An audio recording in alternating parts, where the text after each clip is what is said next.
눈이라는 우리 한글을 영어 자판으로 치면은 SNS가 됩니다. 그만큼 빠른 시사 소식도 깊이 있게도 알아볼 수 있는 시간, 변상욱의 눈 시간인데요.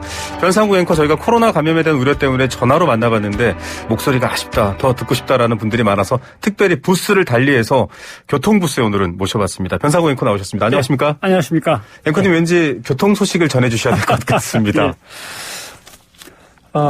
지난 시간에 우리가 서울시장 보궐선거만 다뤘죠? 맞습니다. 네. 서울시장 선거 이야기를 짚어봤는데요. 오늘은 부산시장 선거 관련된 이야기들 더 준비해 주셨다고요? 네. 우선 출마 선언을 한 후보들을 보면 부산시 선거관리위원회에 어제까지 이제 집계된 걸 보면 10명입니다. 정당별로 따지면 국민의힘이 8명, 네. 진보당이 1명, 무소속이 1명. 물론 민주당도 지금 한 4-5명 정도 거론되고 있는데 네. 아직까지 등록은 안 하신 것 같고 네.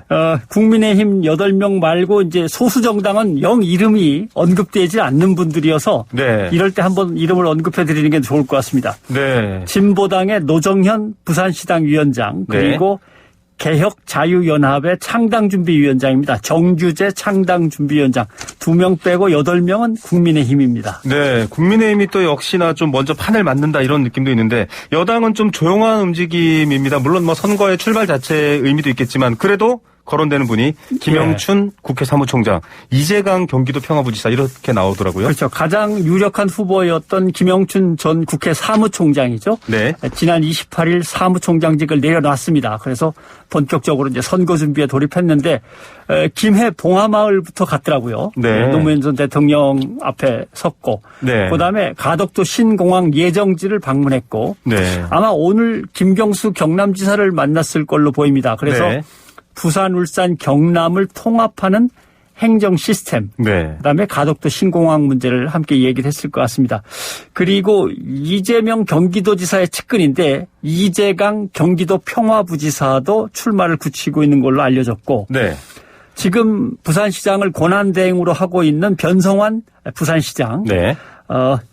출마하겠다는 뜻을 얘기한 건 아닌데 부산시 행정에 대해서 국민의힘 후보들이 계속 비판하니까 네. 갑자기 보도자료까지 내놓으면서 네. 부산시 행정을 정치 때문에 흔들지 말아달라.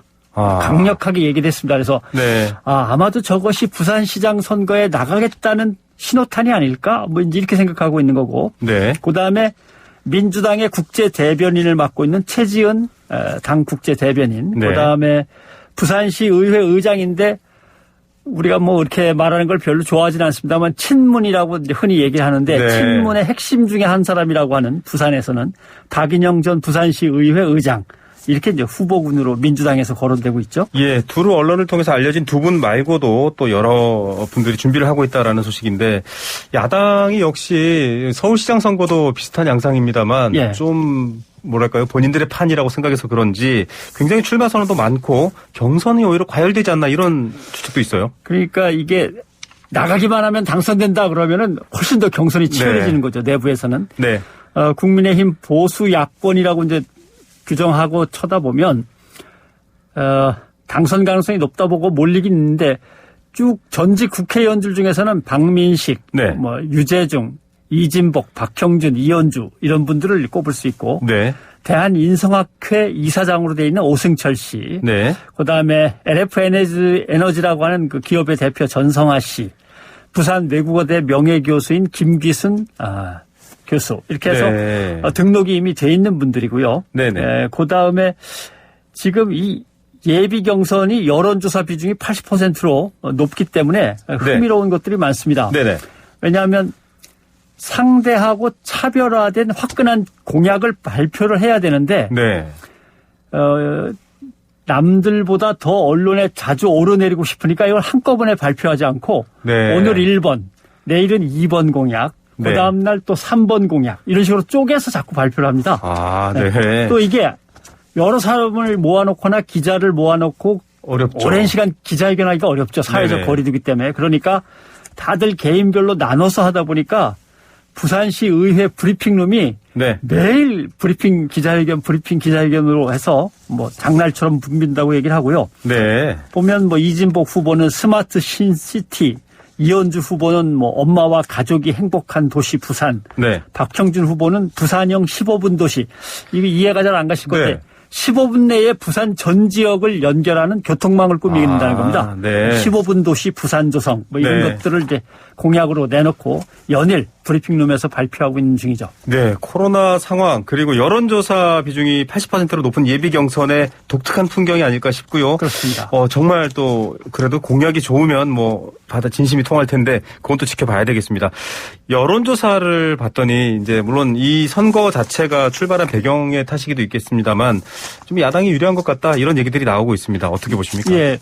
YTN도 한번 여론조사를 했었죠. 네. 그때 뭐 국민의힘이 압도적으로 두 후보가 유리하게 나왔습니다만은 결과는 뭐 물론 지켜봐야 되는데 국민의힘도 막상 여론조사에서는 상당히 앞서가는데 장담을 못합니다. 네. 근데 이 내용을 설명을 드리면 우선 내적인 문제. 네. 당선 가능성이 높아질수록 내부 경쟁이 치열해진다고 말씀을 드렸는데 네. 후보들 간의 마타도어가 계속 놔둡니다. 서로 약점을 잡고 예, 싸우는군요. 서로 약점을 잡아서 깎아내리면서 싸우니까 이 문제가 생기고 그다음에 이거를 중재하고 통합할 컨트롤 타워가 없습니다. 네. 서울 같으면 가까우니까 뭐 찾아서 얘기라도 하겠지만 네. 당 중진들이 너무 멀리 있는 거죠. 서울과 네. 부산. 그다음에 통합이나 중재를 할 만한 어떤 에너지 같은 경우도 당내에 좀 없고 네. 오히려 현직 국회의원들이 좀 나서서 하지 부산에도 국회의원들이 있는데 네네. 할 수도 있는데 이미 누구하고 가깝고 누구 편이고 이렇게 돼 있기 때문에 네. 나서면은 자기가 지지하는 후보를 편들게 되는 그런 경우가 더 가능성이 높죠. 그래서 네. 오히려 갈등 요인이 될 수도 있고 또 김종인 위원장은 서울 경기, 주호영 원내대표는 대구 경북, 뭐 지도부도 역시 나서기가 좀 그렇고 네. 그래서 이제 어떤 일이 벌어지느냐 하면은 이현주 의원이 YTN 여론조사 결과를 먼저 슬쩍 빼돌린 사람이 누구냐? 네. 그 선거안위에 고발하겠다 그러는 거 아닙니까? 네. 그다음에 이 후보가 한 묘한 말이 있는데 네. 나는 박형준 후보처럼 MB 실세라든가 권력을 가지고 잘못한 게 없다. 네. 그래서 오래 정치를 한 사람보다 나는 흠잡을 게 별로 없는 사람이다. 네. 나랑 붙으면 내가 공세를 펼 텐데 네. 내가 방어하는 것보다는 내가 공격하는 게 훨씬 많아서 아마 방어하니라고 쩔쩔맬 거다. 네. 이렇게 얘기를 했단 말이죠. 네네.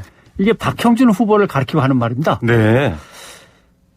박형준 후보한테 무슨 흠집이 있길래 내가 공격하면 방어하니라고 정신없을 거다. 네. 그건 홍준표 의원의 말을 보면 압니다. 이현주 후보만 공격한 게 아니군요. 예, 야당으로서 최소한의 출마 자격으로 네. 여성 문제나 성추문이 없는 반듯한 가정생활을 한 사람이 나가야 한다. 이 묘한 뉘앙스인데요. 이렇게 하고 말았어요. 네. 누구냐고 얘기도 안 하고 딱 네. 여기까지만 얘기하고 말았는데 네. 여권에 먹잇감이 되는 사람이 나가서는 안 된다. 요거는 여권이 쥐고 흔들 수 있는 흠집 있는 사람은 안 된다. 이런 뜻이 되는 거죠. 네. 요게 뭐냐 하면 좀 애매합니다만은 박형준 그 예비 후보가 네. 사실 젊은 시절에 이혼 경력이 한 번 있습니다. 네. 벌써 한 25년, 30년 전의 얘기입니다만은. 네네. 그런데 사실 20년, 30년 전의 일을 가지고 지금 그걸 가정사의 그 아픔을 거론한다는 것도 좀 신사적이진 않고. 네. 그렇죠? 그게 뭐 최근에 큰 문제가 있었다 이런 것도 아니고 벌써 25년, 30년 전이라면 이게 과연 흠집이 될 거냐라고 하는 건데 여차하면 이것도 물고 늘어지겠다. 이런 의미도 될 수 있어서 네. 이런 것들이 국민의힘 내부에서 사실은 좀 불안한 요인 중에 하나죠. 예, 사실 뭐 박형준 예비 후보가 지난 선거를 또 책임을 지면서 뭔가 결과가 좋지 않았다라는 당내 비판까지 앞서 더해지고 있던 상황이었잖아요. 예. 그것도 뭐 사실 홍준표 의원이 불을 붙인 문제입니다만은 박형준 의원과 홍준표 의원이 사이가 좋지 않습니다. 네. 왜냐하면 홍준표 의원이 예전에 서울시장에 나가려고 당 경선을 할 때 박형준 의원이 사실은 홍 편을 들었어야 되는데 네. 아니죠. 오세훈 시장 후 대학 선배가 아니라 고등학교 후배 손을 들어줬다 예. 이런 얘기가 나왔죠. 근데 그때는 사실 박형준 의원도 할 말이 있습니다. 젊은 국회의원들이 다 그쪽으로 갔어요. 네. 그러니까 다 같이 간 거지 박형준 의원이 뭐 딴 생각을 한 건 아니고요. 네. 또 그 이후에 국회의원 선거 때도 홍준표 의원이 이제 지역구를 바꾸거나 할 때 박형준 의원이 도와주지 않았다. 이런 이제 과거에 뭔가 이렇게 좀 애증 관계가 좀 있습니다. 네. 예. 자, 뭐 맥락뿐만 아니라 이 박형준 후보가 그만큼 좀 지금 뭐 뒤에 말씀드리겠습니다만 우세하니까 그렇죠. 우세한 예. 후보를 건드려야 본인들에게 좀 예, 유리하다. 제일 이런 앞서가니까 생각이 도울이 날라온다 이렇게 볼 수 있는 거죠. 네. 자, 또 이후에 선거 변수들이 좀 있을 것 같다는데 뭐 이거는 부산뿐만 아니라 서울도 해당될 것 같은데요. 네. 이제 국민의힘 외부에서 생기는 변수라면은 역시 네. 정부가 시도하고 있는 3차 재난지원금이 제대로 지급이 되고 네. 또 4차 지원금을 준비하고 또 중소상공인들에 대한 지원 정책들이 효과를 얻으면 네. 일단 다시 여권 쪽으로 약간 다시 돌아오게 되죠.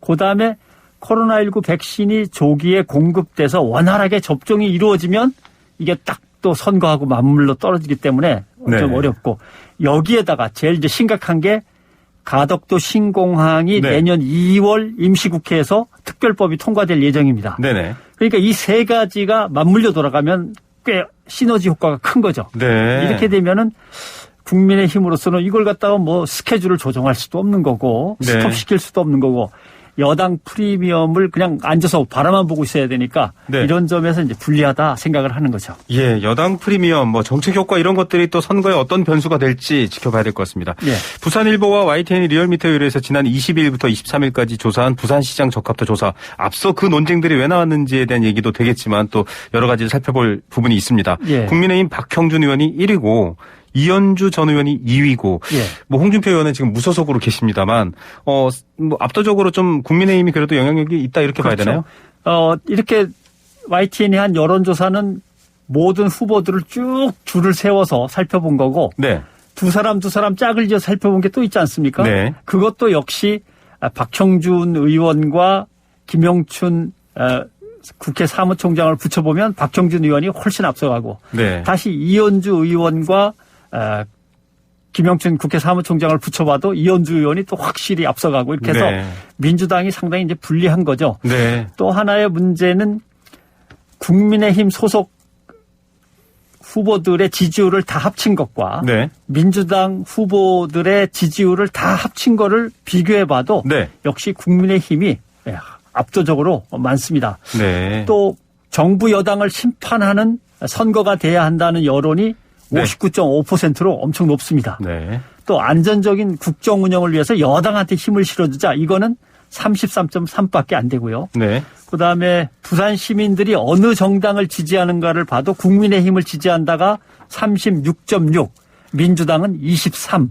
오차 범위를 훨씬 더 벗어나고 있죠. 네. 그다음에 차기 부산시장에게 바라는 주요 현안을 보니까 가덕도 신공항 추진을 역시 부산 시민들이 간절히 바라고 있어서 이게 제일 중요한 의제로 네. 꼽혔고, 그다음에 부산의 가장 늘 아픈 문제죠. 네. 부산의 동쪽과 서쪽이 발전해서 상당히 차등화되어 있습니다. 네. 벌써 동쪽은 해운대를 중심으로 해서 엄청나게 커진 네. 지가 오랜데 동쪽은 그런데 서쪽은 오히려 발전이 늦어져 갖고 네. 동쪽과 서쪽 부산을 어떻게 균형 발전시키느냐 이제 이런 얘기가 자꾸 나오는 거고, 그래서 아까 박형준 후보 공약 같은 경우도 15분으로 연결해버리겠다. 네. 이런 공약이 나오고, 그 다음에 예를 들면 유재중 후보 같은 경우도 네. 대중교통의 수송 분담률을 확 높이겠다. 그러니까 대중교통을 타고 부산의 동쪽 서쪽이 다 통할 수 있도록 해서 부산을 균형 발전시키겠다. 이제 이런 공약들이 계속 나오고 있는 거죠. 네, 부산은 사실 교통 문제가 뭐 부산에서 오신 분들은 아시겠지만 네. 어렵습니다. 어렵죠. 굉장히 그 부분이 중요한 이슈고, 끝으로 이 선거, 서울시장 선거와 부산시장 선거 이제 이틀에 걸쳐서 말씀해 주셨는데 네. 둘 다 정부 여당의 악재를 만들면서 시작된 선거라 어렵겠지만 서울과 부산 어디가 더 어렵습니까, 앵커님? 지금 같아서는 사실 서울에도 있어보고 부산에도 있어본 분들은 비교를 바로 하실 수 있는데, 네. 부산이 노무현 대통령이라고 하는 지도자를 사실 배출시켰다고 사람들은 생각을 하지만 네. 막상 부산에 가보면 저변의 민주당의 조직이라는 게 상당히 허약합니다. 네. 예. 그러니까 이제 벌써 부산시장도 허남식 부산시장이 예전으로 네. 치면은 뭐 한나라당 쪽입니다만은 3번이나 하지 않았습니까? 네. 거기에다가 역시 서병수 시장. 네. 그리고서 오거돈 시장이 민주당에서 그걸 넘겨받았다가 바로 탈이 나가지고 네. 이제 보궐선거가 치러지는 거니까 그것만 봐도 알 수 있듯이 부산 저변에 깔려 있는 국민의힘 그러니까 보수 야권의 조직이 훨씬 더 강합니다. 네. 그런 점에서 서울시장보다는 부산시장 쪽이 국민의힘이 더 유리하다 이렇게 판단할 수 있죠. 네, 이런 판세들까지도 한번 살펴보면서 또 선거 결과는 어찌 될지 알 수는 없습니다. 그렇죠. 오늘 뉴스가 있는 저녁 이제 7시 반부터 시작되는데요. 앵커 리포트 어떤 내용입니까? 앵커 리포트는 오늘 코로나 백신에 관한 Q&A 10가지입니다. 네. 예를 들면은 나는 이미 코로나19에 감염됐었는데 코로나 백신을 또 맞아야 되나? 뭐 이런 것도 궁금해 하시는 것 같고. 네. 코로나 백신에 맞았는데 코로나에 걸리면 어떻게 되지? 이런 것도 궁금해 하시는 것과 해서 백신과 관련된 궁금증을 풀어드리기로 하겠습니다. 네. 오늘 뉴스가 있는 저녁 시간에 변사구 앵커의 앵커 리포트 백신 궁금하신 분들은 꼭 놓치지 마시기 바랍니다. 앵커님 오늘 말씀 감사드립니다. 고맙습니다.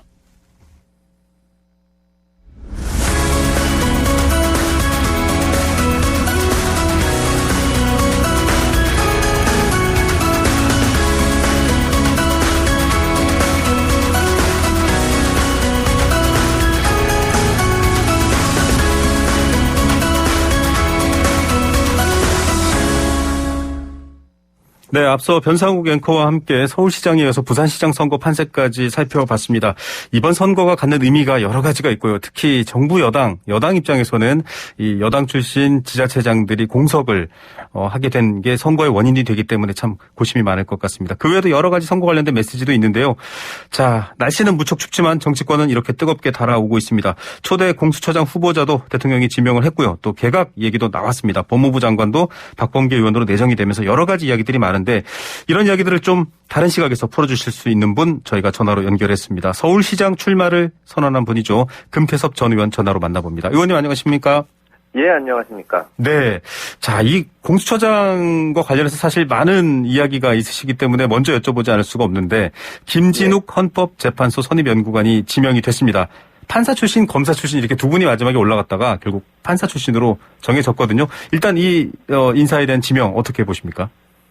예, 저는 공수처라는 권력기관을 새로 만드는데 반대를 했지만 네. 그래도 국회에서 법이 통과돼서 잘 되기를 바라는 마음이 있었습니다. 네. 그런데 공수처의 이제 권한 남용에 대한 안전판으로 야당 추천위원이 비토권을 행사할 수 있어서 대통령 마음대로 뽑을 수는 없다. 네. 이런 박주민 의원의 말씀이 있었고 네네. 또 공수처는 누가 견제하느냐라는 질문에 공수처 검사의 비리는 검찰이 수사한다고 조국 전 장관께서 말씀을 하셨는데 네. 이런 안전판이 이번에 그 법을 개정하고 또 검찰의 수사권을 없애면서 다 없어져서 네. 제도 자체에 대해서 좀 걱정이 있습니다. 이번에 네. 새로 공수처장이 후보자가 지명이 됐고 네. 잘하시기를 기대합니다만은 네. 사실 형사법 분야에서 활동하신 거를 별로 들은 바가 없어서 네. 어려운 시기에 어떻게 새로운 기관을 잘 정립해 나갈지 좀 걱정이 됩니다. 예, 사실 공수처가 출범하고 또 이렇게 법안이 바뀌면서도 검찰이라는 이슈, 검찰 개혁이라는 또 관점이 자주 등장했는데 의원님께서도 사실 10여 년 이상 검사를 하셨지 않습니까? 예, 지금 그렇습니다. 만들어지는 공수처가 검찰을 견제하는 역할은 잘할 수 있는가 어떻게 판단하십니까? 검찰의 문제는 권한이 너무 집중되고 커서 이 정치를 비롯해서 사회 문제에 여러 가지 영향을 미친다는 것입니다. 네네. 그래서 검찰의 힘을 약화시켜서 그런 영향력을 약화시켜야 되는데 네. 지금 계획은 이제 공수처를 만들어서 검찰을 제어하고 견제하겠다는 것이거든요. 네. 근데 검찰은 어쨌든 그 검찰총장 임기가 2년이고 법무부 장관의 지휘권이 있는데 네. 공수처장 임기는 3년이고 또 법무부 장관의 지휘권을 비롯한 견제 기능이 전혀 없습니다. 네. 그럼 만약에 공수처가 스스로 어떤 그 권한 남용을 하든가 네. 아니면 권력을 잡은 사람이 이번 정부는 아니더라도 네. 공수처를 이용해서 검찰을 통제하고 말을 듣게 만들면 어떻게 할 것인가 네. 이 문제에 대한 답이 없다고 생각을 합니다. 네, 이 공수처를 그럼 어떻게 견제하느냐에 대한 숙제는 계속 안 풀리고 있다 이런 말씀이시고, 네. 이게 시작이다. 이제 공수처 출범이 시작이다라고 했습니다. 검찰개혁 시즌 2라는 말까지 하면서 수사 기소 완전 분리, 공소청 이런 얘기들도 나오고 있습니다. 이런 법안들과 또 앞으로의 방향성은 어떻게 평가하십니까? 검찰개혁을 일관성을 가지고 논리에 맞게 추진해야 되는데요. 네. 사실은 수사권 기소권 분리 방안은 제가 맨 처음 얘기하고 강력하게 주장했던 방안입니다. 네. 그런데 그것과 공수처라는 것은 안 맞거든요. 왜냐하면 검찰의 수사권과 기소권을 분리한다고 하면 왜 공수처는 수사권과 기소권을 다 가지는지 네. 일단 이 질문에 대한 답이 안 되기 때문에 네. 지금 나오는 법안들은 일관성을 가지고 추진하는 것이 아니라 윤석열 검찰총장이 정권에 대한 수사를 하고 이런 데 대한 반작용으로 나오는 거라서 네. 전체 체계에 맞지 않는 것이 아닌가 그런 얘기를 말씀을 안 드릴 수가 없습니다. 예. 자, 법무부 장관이 또 여러 가지 이유로 사의를 표명하면서 신임 법무부 장관이 박범계 의원으로 내정됐습니다. 판사 출신의 또 3선이신데 뭐 어떻게 네. 보십니까? 뭐 개인의 도덕성이나 업무 능력은 이제 그 인사청문회에서 다뤄질 것이라고 보고요. 네. 다만 추미애 장관도 지금 사과를 하셨고 네. 또 검찰개혁과 공수처가 동일시되면서 많은 국민들이 공수처를 찬성하다가 최근의 여론조사는 공수처의 법 개정하는 데 대해서 반대 여론도 높은 상황입니다. 네. 그렇다면 지금 검찰개혁이라고 추진하는 방향들이 맞는 것인지 네. 좀 다시 한번 살펴보고 다양한 견해를 반영해야 되는데 박범계 신임 장관 후보자의 그동안의 행적이나 발언을 보면 네. 과연 공정한 시각으로 객관적인 재검토를 하실 분인지 좀 의문이 들고요. 네. 자칫하면 그 추미애 장관 시즌2가 되지 않을까 그런 염려도 많이들 하고 있습니다. 네, 이 주호영 국민의힘 원내대표는 공수처장에 대해서 또 추 장관과 같은 역할을 하게 될 것이다라고 우려했고 지금 금태섭 전 의원께서는 이 신임 법무부 장관, 추 장관과 다를 바 있을까라는 또 우려도 해주셨는데 정부 입장에서는 사실 법무부 장관과 검찰총장이 충돌하는 모양새가 부담스럽고 좀 출구 전략으로서 이번 개각이 분위기를 바꿀 수 있지 않을까라고 기대할 수도 있을 것 같은데 그 부분은 어떻게 보십니까?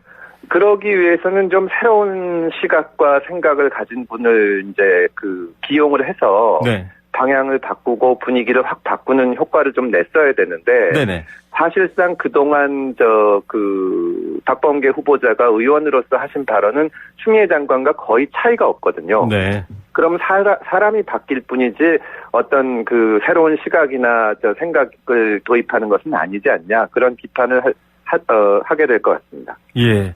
자, 뭐 또 여러 가지 상황들이 또 앞으로 인사청문회도 있고 여러 변화들이 있기 때문에 그때 또 다시 한번 여쭤보기로 하고요. 선거 얘기로 주제를 좀 돌리겠습니다. 공식 출마 기자회견 언제 하시나요? 예, 연초에 적절한 시기를 잡아서 할 생각입니다. 예. 자, 서울시장 출마 이야기 좀 궁금한데요. 이 결심부터 좀 얘기를 해주시면 좋을 것 같아요. 예, 국민들은 지금 많은 기대를 받고 출범했던 지금 집권 세력의 독주와 오만에 불안함을 느끼고 염증을 내고 있습니다. 네. 그러나 단순히 야권이 그냥 반문연대로 뭉쳐서 이번엔 우리가 해보겠다는데 점수를 주지도 않고 있습니다. 네. 저는 정치의 새로운 판을 열어서 다양한 견해들이 반영이 되고 지금 코로나나 부동산 문제 등으로 어려운 위기를 맞고 있는 우리 사회가 나아가야 될 방향과 해답을 찾아야 되는데 네. 그런 정치의 새로운 장을 여는데 제가 역할을 할 수 있을 것이라고 생각을 해서 출마를 결심하게 됐습니다. 예, 정권 심판론이 그래도 좀 주요하게 야권에서 많이 들리고 여론조사에서도 그렇게 물어보고 있거든요.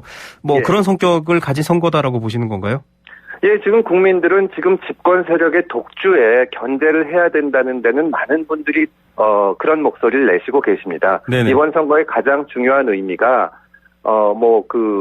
이 집권 여당에 대한 견제라는 데는 그 모든 야권 후보자들이 동의할 것이라고 생각합니다. 네, 그러면서도 또 새로운 대안과 정책도 필요하다라는 말씀을 앞에 해주셨는데 예. 극단적 세력을 제외하고는 야권은 모두 힘을 합쳐야 된다 이렇게 의원님께서 언급하셨습니다. 모두 힘을 합쳐야 된다라는 범위는 어느 정도 생각해 두셨나요?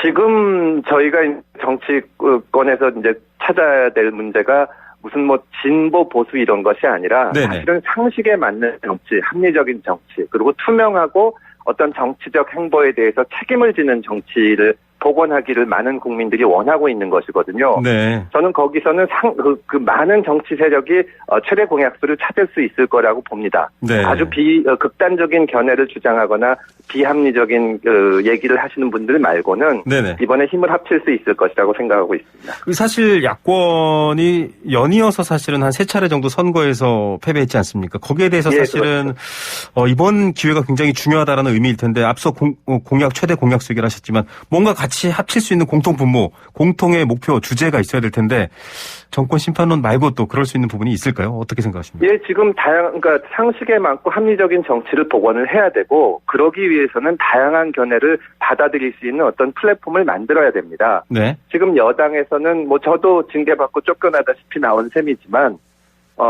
청와대에서 추진하는 것과 다른 목소리를 내거나 네. 주류 세력과 다른 목소리를 내면 비난을 퍼붓고 징계를 하고 지금 이렇게 돼 있는데 그렇지 않고 어려운 위기를 극복할 수 있는 답을 찾는 다양한 견해를 담아낼 수 있는 정치의 틀을 만든다면 저희는 이 야권에 대해서 야권이 국민들의 신뢰를 회복할 수 있을 것이라고 봅니다. 예. 자, 안철수 대표는 이미 뭐 야권에서 굉장히 관심을 받고 있습니다. 입지를 넓히고 있고 국민의힘에 그렇다고 발을 아직 들이지는 않고 있는 상황입니다. 이런 변수들을 또 같은 서울시장 출마라는 도마 위에 올라섰어요. 인연도 또 있으시지만 어떻게 보고 계십니까? 지금 야권이 힘을 합쳐서 견제를 한다고 하니까 어떤 방식으로 단일화를 할 것이냐, 후보를 낼 것이냐, 그런 논의에 집중이 되는데요. 네네. 사실은 국민의힘에서 지금 거론되는 분이나 선언하신 분들, 또 안철수 대표나 저나 어떻게 정치를 바꿀 것인가를 놓고 얘기를 하면서 경쟁을 하는 것이 먼저 선행돼야 된다고 생각을 합니다. 저는 많은 분들이 나와서 다양한 얘기를 하고 거기에서 어떤 해답을 찾는 과정이 되기를 바랍니다. 자, 국민의힘 얘기를 조금 더 약간 넓혀서 얘기를 해보겠습니다. 김근식 교수 같은 경우에는 태극기 부대도 포용해야 된다 이런 발언을 했는데 이른바 좀 극우, 강경 우파 이렇게 불리고 있는 태극기 세력 이 부분과는 선을 그어야 될까요? 어떻게 생각하고 계십니까? 네, 김근식 후보님이나 국민의힘에서 하시는 얘기에 제가 직접적으로 언급하지는 않겠지만, 네. 결국 그런 것을 판단하는 것은 국민의 눈이라고 생각을 합니다. 네. 야권이 말씀하셨듯이 지금 전국 선거에서 여러 차례 패배하고 있는데, 그것은 국민들이 야권이 충분히 변화한다고 느끼지 않고 계신 거거든요. 네. 그렇다면 그런 변화의 모습을 보여줘야 된다. 네. 어떤 사람들을 배제하고 가자 이런 것이 아니라, 네. 합리적인 논의를 하고, 또 어떤 합의를 모아가는 모습을 보여줘야 된다고 생각합니다. 예, 자, 합의를 하고 합리적으로 뭔가 일단 오픈해서 서로 같이 공통분모를 만들어야 된다라는 얘기에 강조를 계속 해주십니다. 지금 나경원, 오세훈 이런 분들도 계속 거론되고 있거든요. 장외로 좀 많이 사람이 넓어지는 게 좋기도 하겠지만 또 한편으로 과열 양상이 되면 서로 간의 공격 이런 우려도 있습니다. 범야권 후보 중에서는 그런 우려는 없으신가요? 많은 분들이 지금 고민하고 계실 거라고 생각을 합니다. 네. 또 이제 출마를 결심하신 분들은 나와서 경쟁을 하면서 서로 얘기를 하고 또 사실은 이번 선거 그리고 후년의 대통령 선거가 대단히 중요하기 때문에 네. 각자 역할을 찾아서 자기 역할을 하는 것이 중요하다고 생각을 합니다. 네. 앞서 말씀하신 분들은 정치 경험도 많고 그런 분들이기 때문에 네. 어떤 역할을 어느 국면에서 해야 될지 다들 고민하고 있을 거라고 생각합니다. 자, 공식 출마 선언을 한 이후 이 서울시장 예비후보 금태섭의 첫 번째 소통의 상대 감히 좀 미리 여쭤봐도 될까요? 어떤 분과 먼저 얘기를 나누겠다. 네.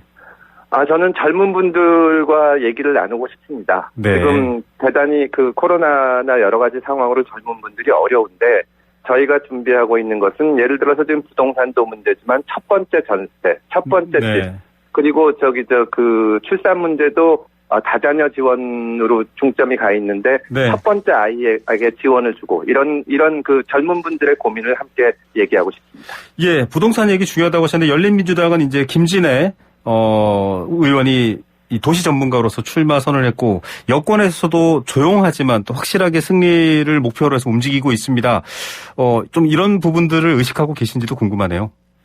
예, 전문성이 있으신 분들이 나오면 좋지만 지금 과연 부동산 문제를 비롯해서 여러 가지 문제가 전문성이나 행정력이 부족해서 벌어지는 일이라고 생각은 하지 않습니다. 네. 어떤 특정한 정책을 놓고 고집을 부린다든가 네. 시행착오가 있을 때도 고치는 그런 유연성을 발휘하지 못하고 고집을 부리는 거. 지금 네. 사실 부동산 정책에 대해서 이게 옳고 그르고를 떠나서 너무나 한 방향으로 치우쳐가지고 원인이나 처방에 있어서 변화가 없지 않습니까? 네.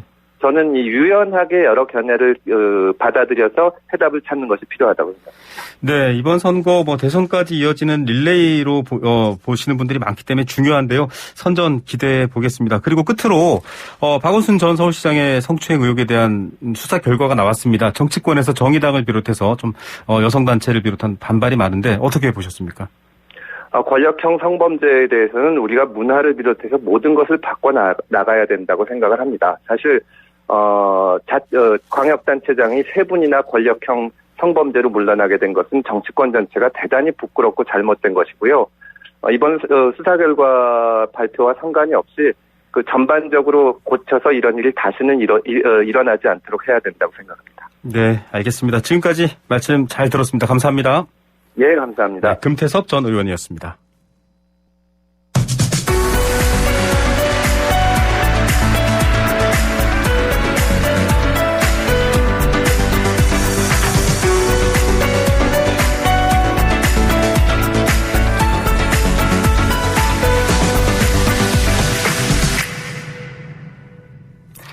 네. 뉴스 정면 승부 2부 시작합니다. 공수처의 시계가 째깍째깍 움직여서 어느새 출범 직전까지 온 상황입니다. 김진욱 헌법재판소 선임연구관이 초대 공수처장 후보로 지명됐습니다. 이제 여러 가지 인사청문회를 비롯한 절차가 남아 있습니다. 그리고 법무부 장관도 박범계 더불어민주당 의원이 내정돼 있습니다.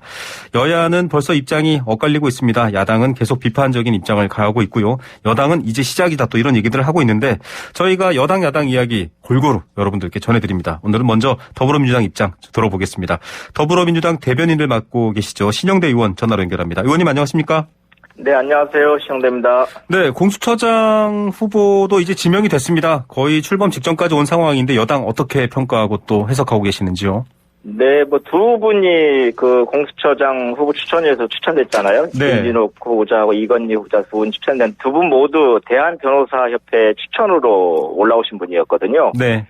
그분 중에서 오늘 김진욱 후보가 추천됐는데요. 네. 어쨌든 김진욱 후보자 같은 경우들은 판사 경험이랄지 또 변호사 생활도 하셨고 헌법재판소 선임연구관까지 하셨고요. 과거에 이제 특검 수사관까지 경력이 있기 때문에 네. 아마 전문성에 대한 정확한 전문성과 공정성을 좀 평가한 결과가 아니겠나 생각됩니다. 네. 예. 앞서 저희가 이제 더불어민주당에 계셨다가 지금 밖에 나가신 금태섭 전 의원과 얘기를 나누는데 형사부 경험은 좀 부족하고 전문성이라든지 이런 게 아무래도 판사 출신이어서 부족하다라고 하는데 여당에서는 또 그렇지 않다라고 보시는 건가요?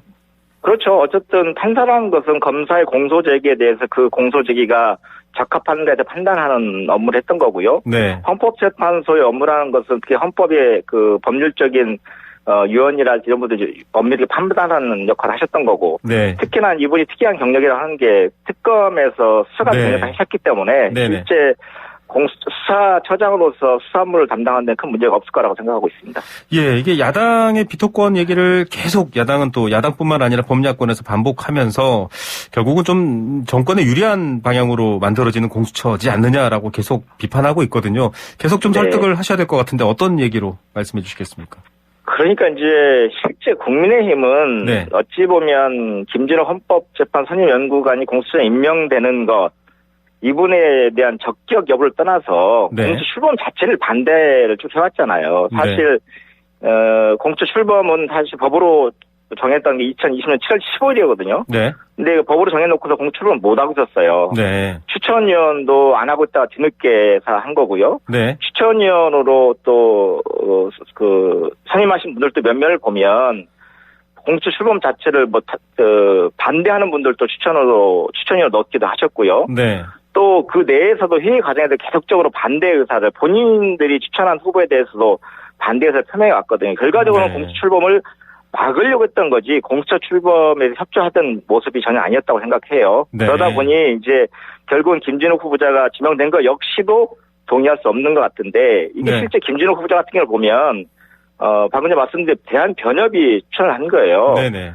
대한변협이 저희 당에 대해서나 우리 정부에 대해서 그렇게 항상 우호적이거나 이러지 않았거든요. 네. 철저하게 법률적 근거에 의해서 비판적 입장을 취하기도 하고 어떤 때는 긍정 입장을 취했던 이런 조직이잖아요. 변협이라는 조직이. 네. 여기에서 두 분을 추천했던 거 그분이 된 거거든요. 예를 들면 네. 법무부 장관 추천 후보도 탈락했잖아요. 네네. 저희 민주당에서 추천한 후보도 탈락했잖아요. 네. 그러면 이 정도 됐으면 이제 국민의힘이 협조를 하는 게 맞는 거죠.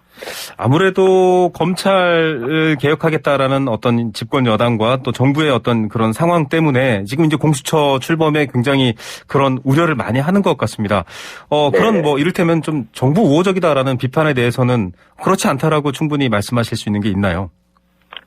그 공수처가 애초에 왜 출범을 하려고 했던가 생각해보면 네. 결국은 검찰의 어떤 그 편향적 사랄지 네. 공수권의 기소권의 남용이랄지 이런 데에 대해서 우리 사회에 우려가 많이 있었던 거고 그렇기 네. 때문에 항상 새로운 정부가 출범할 때마다 얘기했던 게 검찰개혁이 얘기했던 거고 역시 지금도 검찰개혁의 필요성에 대해서는 대다수의 국민들이 지지를 보내고 있지 않습니까? 네.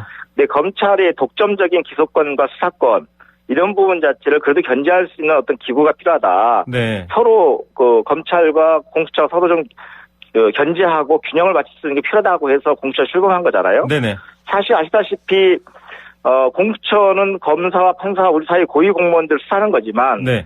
공수처 소속의 검사들은 또 검찰청의 검사들이 또 수사할 수 있는 거거든요. 네. 서로 누군가는 나의 비리에 대해서 우리의 비리에 대해서 보고 있고 이것이 언제든 간에 수사 대상 결정을 인지한다고 한다면 이건 오히려 바람직한 방해라고 보는 거죠. 예. 자, 공수처는 누가 그럼 견제하냐에 대해서 야당은 또 문제 제기를 했는데 그렇지 않다. 여전히 검찰이 또 공수처에 대한 수사, 견제도 가능하다라는 입장으로 설명해 주셨습니다. 실제 아시겠지만 공수처 검사가 네. 기소할 수 있는 대상은 누구냐면요. 네. 판검사와 경무관 이상의 경찰 공무원만 직접 기소할 수가 있어요. 네. 나머지 부분 자체는 공수처가 수사를 해서 검찰로 넘기면 중앙지검으로 넘기면 중앙지검의 검사가 기소 여부를 판단할 수 있거든요. 네. 실제 권력기관이란 것은 무소불위의 권력기관을 항상 도피하고 권력을 남용해 왔던 것이 과거 역사에서 보여준 모습이잖아요. 과거 안기부 네. 중앙정부가 맞습니다. 엄청난 권력을 가지고 있으면서 모든 그 권력의 남용이 이루어졌던 과정도 우리가 충분히 기억하고 있잖아요. 네. 현재 우리 사회에서 유일하게 통제받지 않는 권력이 검찰이었던 거죠. 네. 이 검찰을 이제 공수처를 통해서 일정 정도 감시와 견제를 하는 거고 네. 또 공수처에서 공처장을 비롯한 그 안에 있는 소속된 공수처 검사 구성들도 또 어떤 부정이나 부패나 권력 남용이 있을 수 있잖아요. 네. 이 부분은 역시 검찰청의 검사가 수사할 수 있는 거죠. 수사 예. 기소할 수 있는 거고 상호 견제가 되고 있는 겁니다. 이 부분은. 예, 이 기소하고 수사하고 죄를 법정에 서서 묻는 것 사실 검찰이라는 운동장으로 많이 기울어져 있기 때문에 그걸 바꾸는 맥락이다 이렇게 지금 설명을 해주시면서 방향을 말씀해 주셨습니다. 어떻게 이제 공수처는 뭐 곧 출범할 것이다라는 얘기가 지난번 대통령의 언급도 있으셨고 얘기가 되고 있는데 인사위원회도 있고요. 지금 인사청문회도 있지만 공수처 검사를 뽑기 위한 인사위원회도 있고 여기에 전부 다 야당이 사실은 들어가거든요. 그런데 뭐 우리 들러리면 안 들어가겠다 이런 입장을 밝히기도 했고 반대를 할 수 있는데 사실 정치 입법의 영역에서는 여당에서 좀 설득을 하셔야 될 것 같다라는 생각도 있고 어떻게 돌파해 나가실 생각입니까? 저는 좀 이제 공수처장이 임명됐기 때문에 인사청문회 과정에 이분이 과연 공수처장으로서 중립적이고 공정하게 잘 그 역할을 할 수 있는가에 대해서 네. 정책과 생각에 대해서 물어볼 수 있는 기회를 가졌으면 좋겠고요. 네네. 적으로 그렇게 네. 하고 인사위원회 같은 경우들도 들러리가 아니라 본인이 들러리가 되고 싶으면 되는 거지만 들러리가 안 되게 해야 되지 않겠습니까? 네. 들어와서 네. 지금 실제 그 공수처장 같은 경우도 변협 추천하신 분이 처장으로 임명됐죠, 그죠? 네. 그리고 차장은 이제 처장이 제청을 하면 대통령이 임명하게 돼 있어요. 네. 그 대통령이 임명하는 게 아니라 처장이 제청을 해야 되거든요. 네. 결국은 변협에서 추천하신 처장님이 제청하게 돼 있는 거고. 네. 처장이 유추하는 법률 전문가 한 명을 또 추가로 위원으로 넣을 수 있고요. 인사위원으로. 그 여당 2명, 야당 2명이에요. 네. 그러면 이 안에서 인사자 결국은 사람 뽑는 거잖아요. 네네. 이 부분에서 적격자가 아닌 경우들은 야당도 얘기했을 때 논리적으로 합리적인 팩트를 가지고 지적했을 때 이걸 어떻게 뽑을 수 있겠습니까? 네. 그런데 그게 아니라 처음부터 니들도 그 공수처장 늘 위원장으로 하는 인사위원회에서 네. 그냥 뭐 표결로 다 정리할 거다라는 전제를 깔고 생각하는 자체가 문제라 생각해요. 네. 우선 반대하고 보겠다는 이런 생각 자체가 들러리라고 표현으로 된 것 같은데요. 네네. 본인들이 좀 야당이 좀 들러리가 되지 않기를 바랍니다. 예, 적극적으로 들어와서 좀 가부당을 같이 좀 논하자 이렇게 오히려 메시지를 그렇죠. 주셨네요. 예를 들면 공수처 검사 뽑는 과정에 이 사람은 정말 정책 편성이 너무 크다. 네. 그러면 안 된다고 하면 그거에 대해 누가 반대를 하겠습니까? 내부에서도. 네. 그러니까 공정하고 중립적으로 공수처 검사의 역할을 수행할 수 있는 사람을 같이 합리적으로 토론 통해서 뽑으면 되는 거죠. 예. 자, 뭐 공수처의 수사 대상은 뭐 대략 7,000명이라는 말도 있고 좀 좁혀져 있습니다. 고위공직자이긴 한데 그래서 사실 나온 얘기가 현 정권을 타깃으로 한 수사들도 진행 중인데 이게 공수처가 생기면서 뭐 이게 야당에서 나온 표현입니다만 권력 사수처가 되는 거 아니냐 이런 비판을 하고 있거든요. 이것도 좀 해명을 하면서 가야 될 것 같습니다. 아시다시피 지금까지 이제 검찰의 모습을 보면 새로운 정부가 출범했을 때 정권의 초기에는 지난 정권에 대한 수사를 해요. 네. 그다가 정권 말이 되면 또 현 정권에 대한 수사를 하기 시작해요. 네. 이게 반복적 패턴으로 계속 검찰 권력이 이루어졌던 모습이거든요. 보여줬던 모습인데요. 네. 이제 검찰이 그러다 보니까 결국은 정부는 검찰과 정권 초기에 과거에 뭐 권위주 정권이랄지 박근혜 이명박 정부를 보면 검찰 출신의 선배를 민정수석이나 법무부장 앉혀놓고 네. 솔직히 짬짬이를 해가면서 진짜 검찰과 협력관계를 이끌어 왔던 거거든요. 네. 그러니까 선택적 수사와 또는 정권 말기에 집중된 수사들이 이루어졌던 건데 네. 이제 이러면 안 된다는 겁니다. 네. 검찰의 수사권은 공평무사하게 5년 임기 내내 네. 그리고 5년 임기가 지난 이후에라도 이루어지는 게 검찰이 수사해야 되는 거죠. 네. 이런 것들이 실제 편향적으로 이뤘던 부분이 이제는 없어져야 된다고 보는 거예요. 예. 실제 정권 내부에 심각한 부정부패가 있으면 그걸 수사를 누가 맡겠습니까? 네. 실제 정부의 모든 취합은 검찰과 경찰에 대해 가지고 있는데 네. 정권 핵심부에 대해서 경찰이 그 정보를 인지해서 공처로 수사를 의뢰했을 때 네. 공처가 그 수사 어떻게 회피하겠어요? 네. 다른 기관도 다른 검찰이나 경찰도 알고 있는 수사 정보를 대해서 수사를 하지 않는다고 한다면 공처가 존재할 수 있겠습니까? 그거 역시도 어찌 보면 거꾸로 검찰이 직권남용에 대해서 어찌 보면 직무유기에 대해서 공처 검사를 수사하는 상황이 만들어질 수도 있죠. 그래서 아마 이게 저희가 생각하는 것은 이제는 검찰 개혁이라는 문제가 네. 소수 몇몇의 검찰 수뇌부 인사권을 통해서 짬짬이 한 형태가 아니라 제도를 통해서 시스템적으로 권력기관의 균형과 견제가 이루어진다는 취지인 것이지 네. 이게 정권을 유지하기 위해서 우리가 알겠습니다. 보호받기 위해서 하는 건 절대 아닐 거고요. 네네. 설명만 하겠습니까 민주당이 네. 박근혜 씨를. 알겠습니다. 그 칼날이 공평하게 또 양쪽으로 향하는지 국민 여러분께서 보시면 될 것 같고요. 네, 그럼. 자, 네. 법무부 장관 박범계 의원께서 내정이 됐습니다. 어떻게 평가하고 계십니까? 어쨌든 여러 가지 사법 개혁에 대해서 검찰계에서 오랫동안 소신을 가지고 국회 법사위에 일했던 분이고요.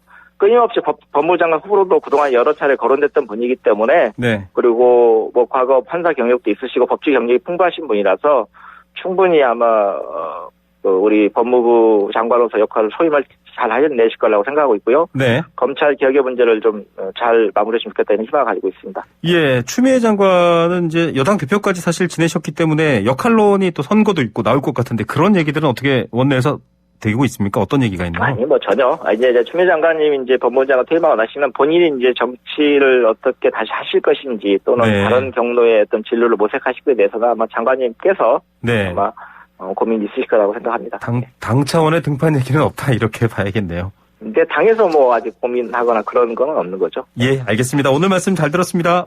네, 감사합니다. 네, 더불어민주당 대변인을 맡고 계시죠. 신영대 의원이었습니다.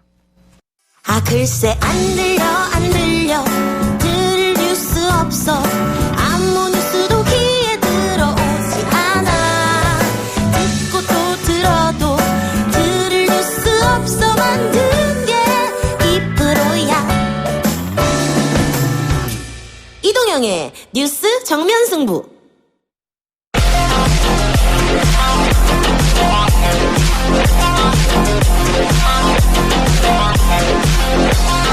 네, 이 시각 주요 뉴스들 알아보는 기자 언박싱 시간 준비되어 있습니다. 저처럼 텐션은 낮지만 아주 함도 높은 중요한 뉴스들 가지고 오신 분입니다. 헤럴드 경제 배도원 기자 전화로 만납니다. 안녕하십니까? 안녕하십니까? 네. 아니, 코로나19 상황, 이거 규모도 걱정이지만 내용이 아주 안 좋다라는 얘기 저희랑 지난번에 저랑 나누셨는데. 예. 지금도 상황이 별로 안 좋은 것 같은데 오늘은 또 1000명을 넘었어요.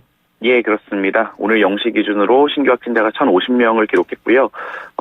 성탄절 연휴 직후에 이제 세 자릿수로 좀 떨어졌었는데, 네. 어제 이제 1,000명대로 다시 올라섰고, 오늘도 0시 기준으로 1,000명대를 이어갔습니다. 네네. 3차 대유행의 확산세가 좀처럼 누그러지지 않는 양상인데요. 네. 확진자가 계속 쏟아지면서 위중증 환자와 사망자 수도 급증을 하고 있습니다. 네. 어제 하루 동안 20명 추가 사망자가 나왔고요. 인공호흡기나 인공심폐장치 등의 치료가 필요한 위중증 환자도 현재 332명에 달합니다. 네. 특히 이제 최근 들어서 고령 환자가 급증하고 있는데 또 대표적인 집단감염 취약시설이죠. 요양병원이나 요양시설, 네. 의료기관, 이 집단감염 속출환에 따른 영향으로 보입니다. 예. 사실 감염자 수가 아무리 많아도 만약에 돌아가시는 분이나 이런 분들이 없다면 뭐 그러냐 할 텐데 이게 지금 늘어나고 있는 게 큰 걱정입니다. 맞습니다. 집단 발병 규모가 계속 커지고 있어요. 예, 이게 수도권에서 일단 교회 관련 신규 집단 감염이 확인이 됐는데요. 네. 서울 중랑구 교회 관련해서 43명이 추가로 양성 판정을 받았고 네. 또 경기 이천시 같은 경우는 택배 물류센터 여기로 자주 집단 네. 감염이 나오는데 맞아요. 여기 이천 노젠 택배 물류센터도 누적 확진자가 40명이 됐습니다. 네. 말씀하신 것처럼 요양병원이나 요양시설 관련 집단 감염도 계속되고 있는데요. 서울 구로구 미소들 요양병원과 관련해서 15명이 더 네. 추가로 양성 판정을 받아서 누적 확진자가 190명으로 불어났고 네. 고양시에 있는 요양병원 사례에서도 총 105명이 확진된 상태입니다. 예. 특히 이제 구로구 미소들 요양병원 같은 경우 이 병원 네. 환자들뿐만 아니라 간호사나 간병인까지 확진이 많이 돼서 네. 환자 돌보기조차 어려운 상황이다라는 지적이 많았는데 네. 정부가 이 구로구 미소들 노인 전문병원에 의료진 30명가량을 투입해서 환자 치료를 지원하기로 했다고 오늘 밝히기로 했습니다. 예. 방역당국 말을 들어보면은 이제 고령자가 많고 감염에 취약하다 보니까 요양병원이 초기에 빠르게 개입을 해서 조치가 필요한 만큼 중앙정부 차원에서 개입을 해서 지자체와 해당 병원에 필요한 자원을 제공할 수 있도록 하겠다라고 설명을 했습니다. 예, 요양병원 집단 감염, 왜냐하면 좀 사망자라든지 위중증 환자로 가는 경우가 많아서 걱정입니다. 좀 더 추가적인 확실한 대책이 있었으면 좋겠다라는 바람도 있고요. 동부 구치소 집단 감염도 규모가 큰데 뭐 정치권에서도 언급되고 있을 만큼 지금 관심을 받고 있거든요. 어떻게 되고 있습니까? 그렇습니다. 일단은 오늘 0시 기준으로 서울 동부구치소 관련 확진자가 792명으로 늘었고요. 네. 뭐 연일 추가 확진자가 발생하는 상황이다 보니까 야당에서는 규정시설의 관리 책임자죠. 추미애 법무부 장관 네. 사익 사표가 수리가 오늘 되긴 했는데 어쨌든 연일 질타를 하고 있는 상황입니다. 네. 어쨌든 방역당국은 동부구치소 내에 추가 감염 확산을 막기 위해서 네. 밀집도 어제도 제가 말씀드렸는데 밀집도가 굉장히 높았거든요. 그렇죠. 이걸 낮추는 것을 전념을 하고 있습니다. 그래서 이제 밀집도를 낮추려면 결국 여기 수감된 수용자들을 다른 교도소나 뭐 이렇게 규정시설로 옮겨야 되는데 네. 이 동부구치소에 있던 수감자들이 다른 규정시설로 이동하면서 그 이동한 데서 더 퍼지는 거 아니냐 뭐 그렇죠. 이런 우려가 좀 나오고 있습니다. 네. 실제로 동부구치소 확진자 중에 이 동부구치소에 있을 때는 2번이나 음성 판정을 받았는데 이 서울 남부교도소나 뭐 강원 북부교도소 이렇게 이송된 다음에 확진된 사람도 17명이나 포함이 돼 있다고 맞아요. 하는데요. 그래서 이분들이 이제 뭐 1인 1실 형태로 격리 수용한다고는 하는데 네. 아무래도 같은 건물 안에 있고 또 규정 직원들을 통해서도 전파 가능성이 있는 거 아닙니까? 네. 100% 차단하기는 힘들지 않느냐 뭐 이런 지적이 나오고 있는 상황입니다. 그래서 법무부는 이제 규정시설 수용률을 낮추기 위한 방안 중에 하나로 면역력이 좀 취약한 사람 또 모범 수용자 등을 대상으로 가석방 심사 기준을 좀 낮춰서 네. 가석방을 확대 실시할 계획도 밝혔습니다. 예, 또 무엇보다 뭐 마스크가 제대로 지급되고 있느냐 이런 아직은 확인이 안 됐습니다만 그런 조치들도 즉각적으로 돼야 될 것 같고요. 예. 영국발 변이 바이러스도 관심이 높은데 이게 2명이 또 추가됐네요. 예, 그렇습니다. 국내에서 확인된 영국발 변이 바이러스가 이제 원래 어제까지 3명이었는데 오늘 2건이 추가돼서 총 5건이 됐습니다. 네. 확인된 2건 중에 한 건은 영국에서 아랍에미리트 경유에서 입국한 20대 여성인데요. 네. 이 20대 여성 같은 경우는 공항에 입국 검역에서 확진 판정을 받아서 계속 격리 중이었습니다. 그러니까 들어오자마자 바로 확진 판정을 받았고 쭉 생활치료센터에서 격리가 돼 있었기 때문에 지역사회 전파 가능성은 상당히 낮을 것이란 판단이고요. 문제는 다른 한 건입니다. 이게 네. 어제도 말씀드렸던 경기도 일산의 일가족인데 네. 일단 사후 확진 판정을 받았던 80대 남성이 영국 변이 바이러스로 확인이 됐습니다.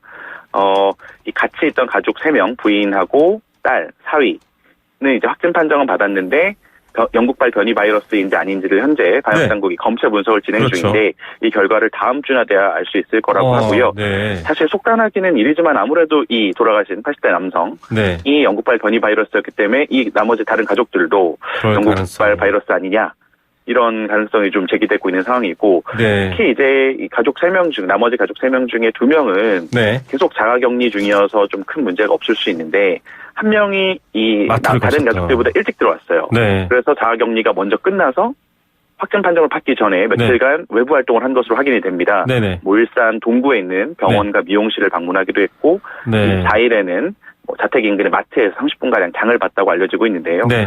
만약 이게 이제 영국발 변이 바이러스로 확인이 된다면 또 지역사회 전파가 시작이 됐다면은 좀 생각하기 싫은 그런 상황이 펼쳐질 수도 있을 것 같아서 방역당국에서도 긴장감이 높아지는 상황입니다. 네, 70% 이상 전파력이 강하다고 하고요. 또 바이러스 양 때문에 독성도 우려된다라고 합니다. 물론 방역당국 특히 고양시에서는 이 마트 같은 곳 접촉자를 다 파악해서 해당 마트를 공개하지 않는다 이런 발표가 있었지만 굉장히 걱정되는 건 사실일 것 같습니다. 이런 상황이면 지금 1월 3일까지 저희가 이제 강도 높은 연말연시 거리두기가 이어지고 있는데 3단계로 격상되거나 이게 더 길어지거나 이런 조치가 따를까요? 어떻게 판단하고 계십니까? 일단 정부에서는 지금 현재 상황에 대해서 급격하게 확산하지도 또 꺾이지도 않은 정체기를 겪고 있다라고 진단을 하고 있습니다. 네. 다만 예상했던 것보다 3차 유행이 좀 길어지고 있다. 이런 언급도 나왔고요. 네. 희망적인 소식이랄까요? 우리 국민의 방역 동참이 이어지고 있다라는 좀 긍정적인 수치도 나왔는데 네. 크리스마스 연휴였던 지난 주말에 수도권을 포함한 전국의 국민들의 이동량이 3주째 감소세를 이어가면서 다시 한번 최저치를 경신했다고 합니다. 네네. 그래서 이제 윤태호 중앙사고수본부 방역총괄반장이 오늘 브리핑에서 지금의 노력이 유지가 되면 이번 위기야말로 마지막 위기가 될 것임을 확신한다. 그래서 새해 1분기부터 백신 도입이 예정돼 있기 때문에 이번만 이겨낼 수 있으면은 승기를 잡을 수 있을 것으로 기대한다. 이렇게 밝히기도 했고요. 사회적 거리두기 단계 조정에 대해서는 일단은 이번 주말이라고 해봤자 사실 벌써 내년입니다. 내년 1월 3일인데 이때까지 좀 지켜보고 격상을 할지를 판단할 것 같은데 사실 지금 연말연시 특별방역 대책이 일정 부분은 사실 5인 이상 집합금지. 이게 사회적 거리두기 3단계보다 사실 더 강한 거거든요. 그렇기 때문에 확진자가 줄어들지 않는다면은 3단계 격상 검토 가능성도 배제하기 어려운 상황으로 보여집니다. 예, 정부의 강력한 조치만큼이나 또 여러분들이 잘 따르고 스스로를 지키고 가족을 지키고 이웃을 지키는 게 중요할 것 같습니다. 울산 동구냐고 물어보셨는데요. 일산 동구입니다. 네. 제가 마스크를 쓰고 있어서. 경기도 일산입니다. 네, 발음이. 자, 8월 지난 여름에 코로나 확산에 또 큰 주범으로 비난을 받았던 분인데 정광훈 사랑제일교회 목사. 이분이 1심서 무죄 받았네요. 예, 그렇습니다. 검찰은 앞서서 이제 정광훈 목사를 공직선거법 위반, 그다음에 문재인 대통령에 대한 명예훼손 혐의로 재판에 넘기면서 징역 2년 6개월을 구형을 했었는데 오늘 서울중앙지법 형사합의 34부는 전광훈 목사에게 전부 무죄를 선고했습니다. 일단 전광훈 목사가 이제 작년 12월부터 이 광화문 광장 기도회 같은 데서 총선에서 자유우파 정당을 지지해달라 이런 발언을 해서 사전 선거운동을 한 혐의를 받았었는데요. 재판부는 이 당시에 총선 후보자가 결정되지도 않은 상황이기 때문에 우선 특정 정당을 지지해달라고 호소한 것을 공직선거법에서 규정하는 선거운동으로 볼 수 없다라고 판단을 했습니다. 또 이제 문재인 대통령에 대한 명예훼손 혐의였는데요. 이제 정광훈 목사가 대통령이 간첩이다. 공산주의자다. 대통령이 이런 대한민국 공산화를 시도했다. 그렇죠. 이런 발언을 해온 것에 대해 이제 검찰이 기소를 했는데 역시 이것에 대해서 무죄를 판단을 내렸습니다. 이 간첩이나 공산화를 시도했다라는 표현이 사실을 드러낸 표현이라기보다는 정치 성향을 비판하는 비유나 과장에 불과했다라는 설명입니다. 그러면서 이제 피해자, 그러니까 문재인 대통령이죠. 피해자가 현직 대통령이자 정치인인 공인이다. 이 공적인 존재에 대한 정치적 이념에 대한 검증은 사상의 자유시장에서 좀 더 자유롭게 이루어질 수 있어야 한다라고 판시를 했습니다. 오늘 무죄 판단으로 그동안 구속 상태에서 재판을 받아왔던 정광훈 목사는 곧바로 풀려났고요. 내일이죠. 31일 날 사랑제일교회에서 기자회견을 열겠다고 밝혔습니다.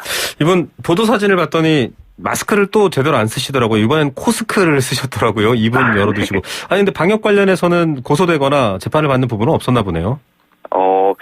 확인을 해봐야 될 것 같습니다. 네, 참 또 결과 알아보기로 하고요. 이재용 삼성 부회장 징역을 9년을 구형했는데 계속 12년 구형해 오다가 9년으로 바뀐 건가요? 어떻게 된 거죠? 예, 조금 이제 대법원에서 파기환송심 다시 판단해라. 그래서 일부 무죄 취지로 내린 것을 이제 특검이 반영을 한 거고요.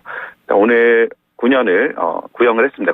특검이요. 그러면서 국정농단의 대미를 장식하는 사건이라고 설명을 하면서 삼성이 이제 우리나라 기업은 삼성과 삼성이 아닌 것으로 나뉜다라는 말이 있을 정도로 압도적인 힘을 가졌는데 모험을 보여야 되는데 오히려 이 국정농단 과정에서 다른 기업들보다 더 적극적이고 쉽게 범죄를 저질렀다. 책임을 피하는 모습을 보이고 있다라는 게 특검 측 주장이었습니다. 이재용 부회장 측 변호인은 일단 대법원에서 일부 혐의가 무죄를 판단을 받았다는 점, 또 올해 1월에 준법감시위원회 삼성이 준법감시위원회를 출범시킨 점을 들어 선처를 호소했는데요. 특히 이제 이재용 부회장이 오늘 최후 진술에서 감정이 폭발친 듯 울먹이면서 말을 네. 잊지 못하는 모습도 좀 눈길을 끌었는데 이정부 회장 최후 발언을 보면은 참여하는 마음으로 이 자리에 섰다. 네. 아버지인 이건희 회장이 쓰러져서 경황이 없던 가운데 박근혜 전 대통령과 독대 자리에 앉았다.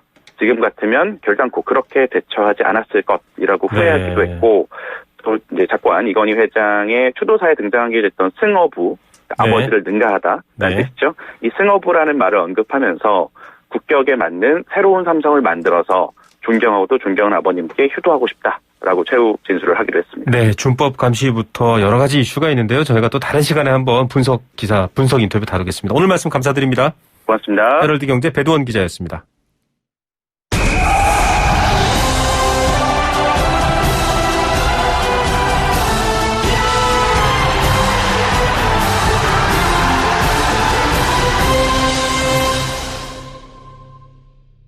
네, 사는 것도 참 이것과 비슷합니다. 그래서 각본 없는 드라마 이렇게 얘기하는데요. 바로 스포츠입니다.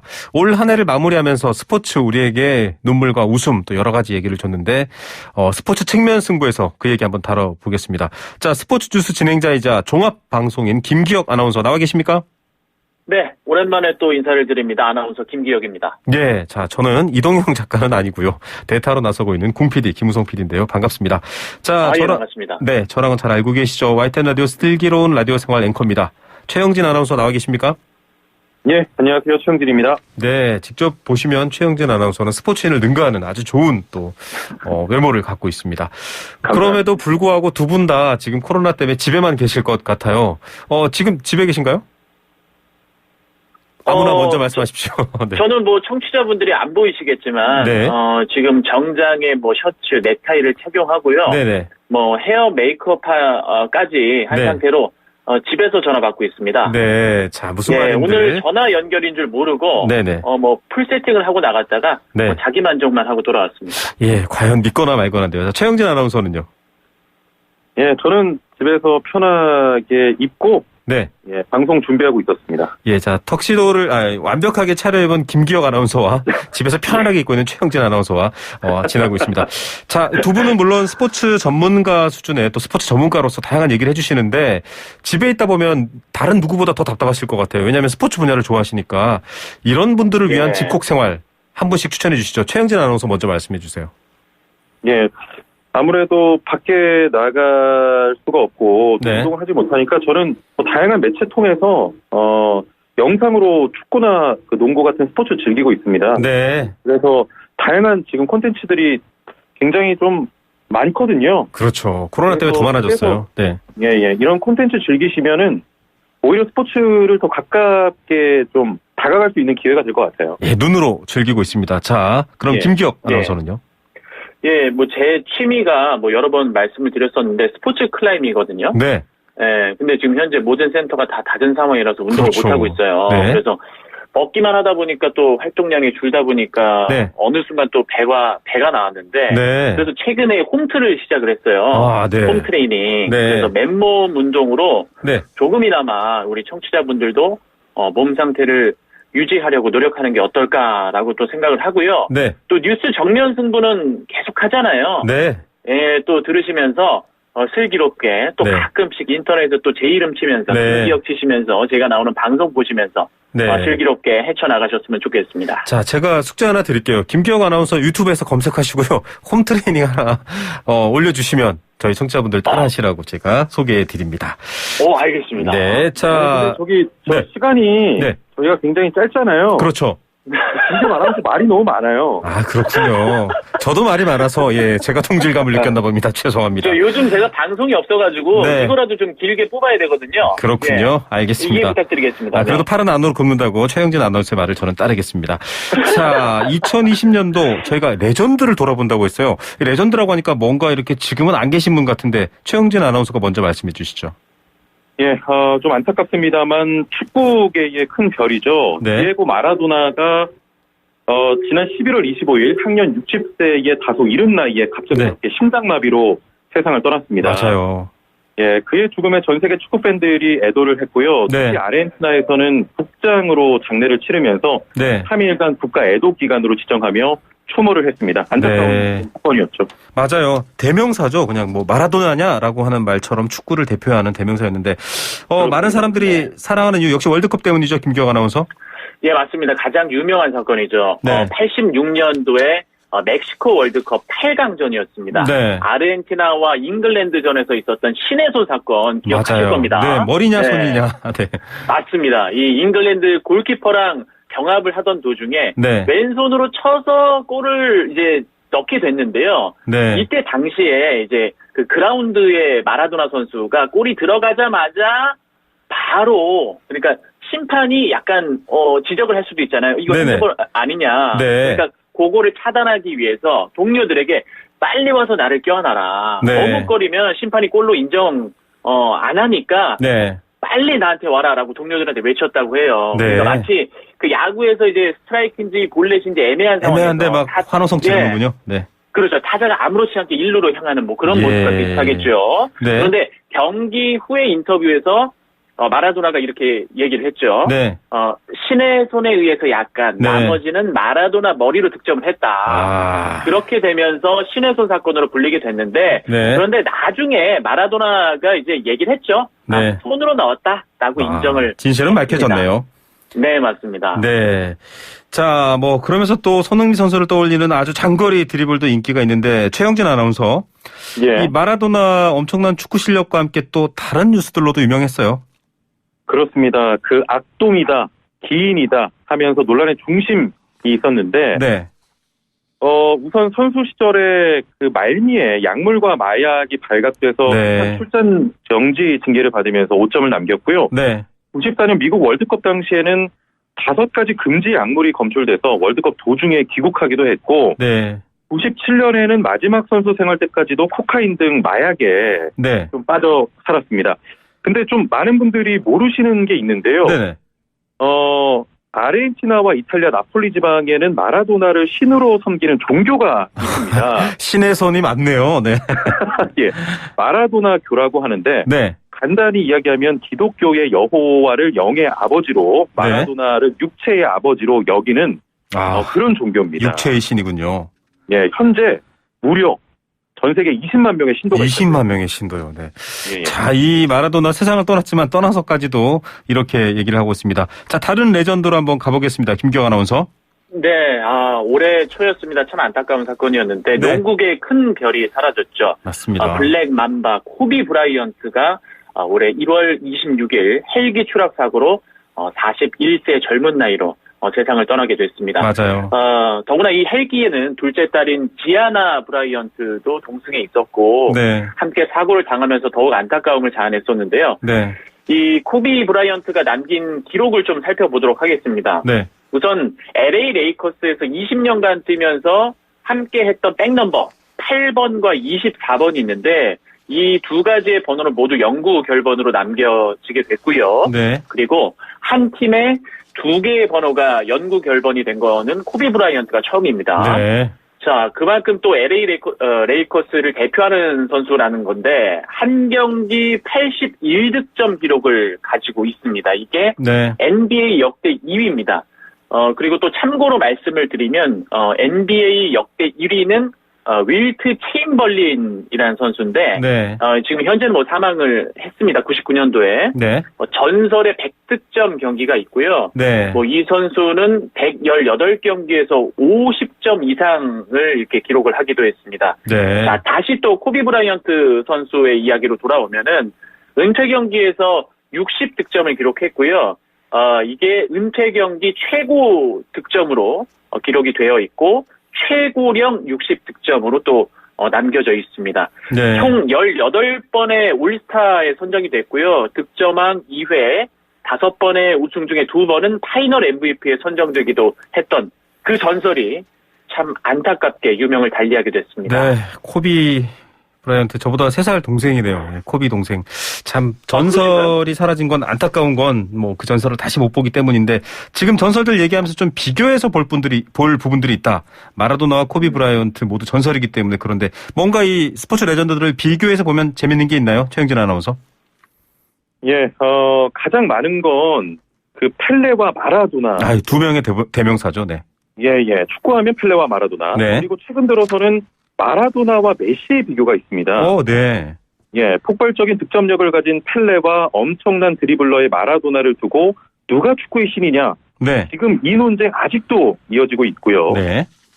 맨발잡이 또 작은 키 화려한 드리블까지 닮아도 너무 닮은 또 마라도나와 메시도 네. 계속해서 지금 비교 대상이 되고 있습니다. 네. 예, 펠레와 마라도나는 정말 우열을 가리기 힘든 축구 그 자체 상징입니다. 자, 여러분들은 누가 더 신이라고 생각하십니까? 문자도 한번 보내주시고요. 김기혁 아나운서, 코비 브라이언트와 또 조던도 한번 비교해봐야겠네요. 예, 맞습니다. 일단 포지션, 플레이 스타일 면에서 마이클 조던과 늘 비교가 됐었습니다. 네. 하지만 조던은 워낙 상징적인 선수였고, 말 그대로 농구 황제이기 때문에, 네. 이 코비를 따라다니는 수식어도 마이클 조던 뒤를 쫓는 선수로 이렇게 평가절하가 되기도 했었죠. 네. 코비 팬들 입장에서는 조금 아쉬울 수도 있는 겁니다. 네. 근데 본인 스스로도 조던과의 비교가 스트레스라고 또 밝혔는데요. 네. 조던과의 비교 자체가 조던에 근접했다는 뜻이고 그 자체만으로도 대단함을 보여준 선수라고 네. 이렇게 좀 이해를 하시는 게 편할 것 같습니다.